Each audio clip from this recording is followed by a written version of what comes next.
Hello, this is a video for the in-class work for week 9 of Ms. Gladfelter's Comp 2 class. In this video, I'm going to talk about the lesson and activity we did in class this week, as well as look ahead at week 10. Now, we talked about ethos in class today, and this follows lessons on pathos and logos that you would have read about beforehand. Now, pathos and logos are different from ethos because they center around the reader's emotion, the reader's logic. Ethos centers around the author and the kind of credibility that they present. So let's look at some ways that the chapter from Everything's an Argument shows us how to create that. So we already really looked at the 3 appeals in Unit 1 when we were analyzing someone else's argument. And now we're looking at them through the lens of how to use them in our own argument. So how do we create trust with our reader? The first way we can do that is to show that we are credible, right? And that's sort of that's one of the biggest pieces we think of when we think of ethos. And it's really important, especially important in this essay, that we show that we're reasonable because we are addressing an audience who's going to be hostile to our ideas. So we want them to find us reasonable because that's just part of the assignment. We talked about using respectful language last week and not name calling, all right? We want to disagree well with other sources or other points of view. We also want to use trustworthy sources, something else we learned in Unit 2, right? So keep using those craft worksheets and making sure that using good sources ourselves because we want our readers to, again, trust us. And then the last one is something I think students tend to stray away from or stay away from, and that's admitting any weakness or limitations to their argument. But actually, by doing so, that prevents our reader from saying, well, what about this? What about that as they're reading? So if we're upfront about it, for example, a lot of people are doing the topic of whether or not the COVID vaccine should be required. So someone might make a claim that it should be required, except for people with pre-existing conditions or something like that. So if you're limiting your responsibility, that makes you more trustworthy because you're only committing to proving a part of it or a certain part of the argument. Another way we can show that we are trustworthy is using personal experience. That's something that, again, that's another thing that we think of a lot when we think of ethos, right? Is do you have experience with that topic, or have you studied it? But the book makes an interesting point about authority on pages 52 and 53, where at the bottom of 52 it says, as a reader, you'll pay more attention to an argument about sustainability offered by a professor of ecology and agriculture than one by your Uncle Sid, who sells tools.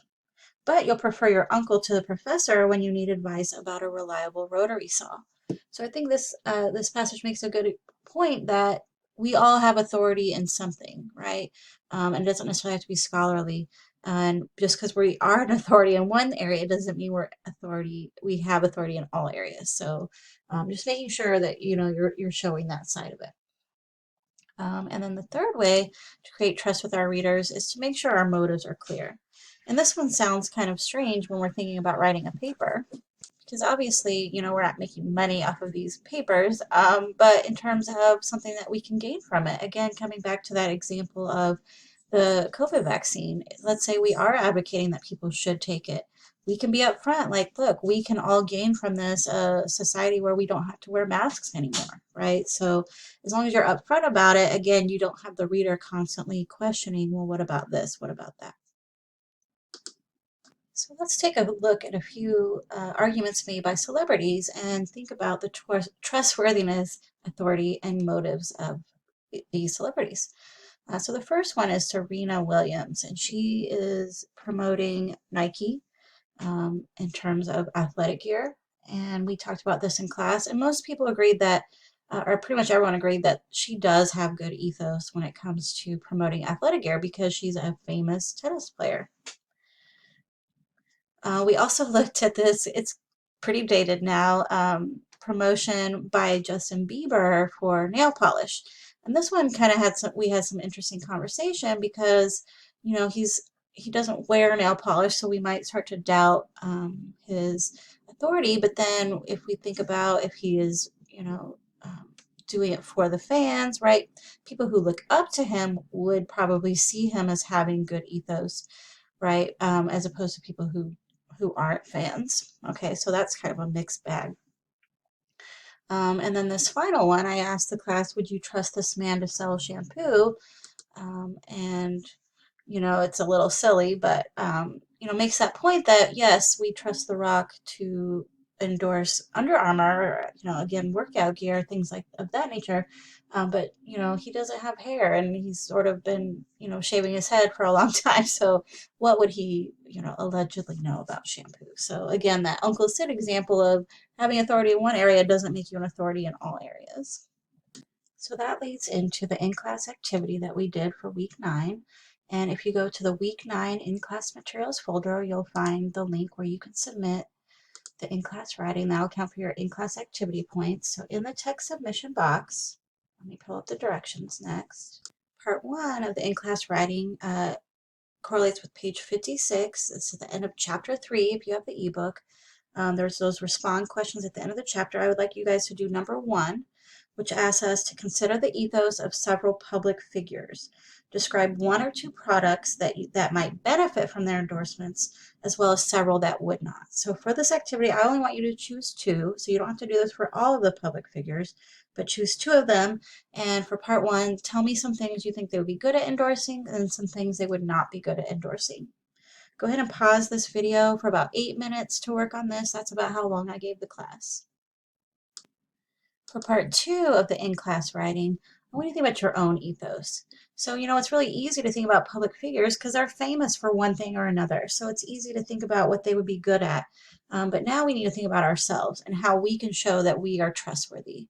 For part 2, in a short paragraph, I'd like you to think about how you can specifically establish ethos for essay 3. So think about the context, think about your topic, think about the stance that you're taking.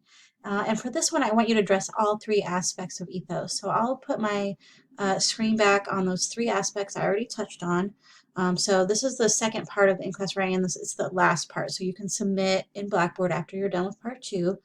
So I'm going to switch my screen over to those 3 aspects, and I would pause it there, for about 8 minutes for this part of the in-class writing. So let me just go back here. Okay. So make sure you address these 3 aspects in part 2 of your in-class writing. So go ahead and pause it now. So now that you're done with both parts of the in-class writing, the last thing I asked students to think about today was the ethos they want to invoke not only in their papers and subsequent papers, but just as students. So on page 51, it's at the top, there's a paragraph that says, whenever you write an essay or present an idea, you are sending signals about credibility, whether you intend to or not. If your ideas are reasonable, your sources are reliable, and your language is appropriate, you suggest to academic readers that you're someone whose ideas might deserve attention. Details matter. Helpful graphs, tables, charts, or illustrations may carry weight with readers, as will the visual attractiveness of your text, whether in print or digital form. Obviously, correct spelling, grammar, and mechanics are important too. So whenever a teacher is asking you to make sure you follow these strict, you know, sort of details and following all those guidelines, that's showing that you care, right, and that you want to be credible. And to continue on in the paragraph, and though you might not worry about it now, at some point you may need letters of rec from instructors or supervisors, letters of recommendation. How will they remember you? Often chiefly from the ethos you've established in your work. Think about that. So I thought that was an interesting paragraph. Because we do exude an ethos without intending to. So while we are, you know, sort of purposely crafting one in our persuasive essays, you know, you should also bank on the ethos you've already been building up by being a good student. So that kind of wraps up the ethos lesson. The last thing we did in class today was look ahead. So I'm going to move back over to Blackboard. So if we look at what's due after class this week, and I talked about this last week too, but the first 2 things are due this Sunday by midnight, and that's the syllabus quiz and the rhetoric quiz. You can use your syllabus or have it open during the syllabus quiz. And the rhetoric quiz is going to be over the ethos, pathos, and logos chapters. Okay, so all 3 of those. for each of them. You can find them in the after class materials folder. You do only have 60 minutes to complete them once you opened it up, so definitely be ready to take it once you click on that.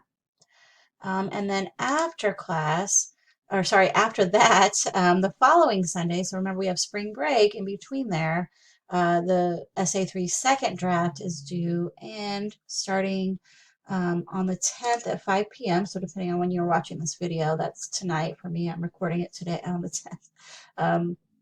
You also need to sign up for tutorials by the 21st. Okay, and you can also find the second draft link in there, and then after 5 p.m. the words are hard. The tutorial sign up sheet will be in the after class materials folder.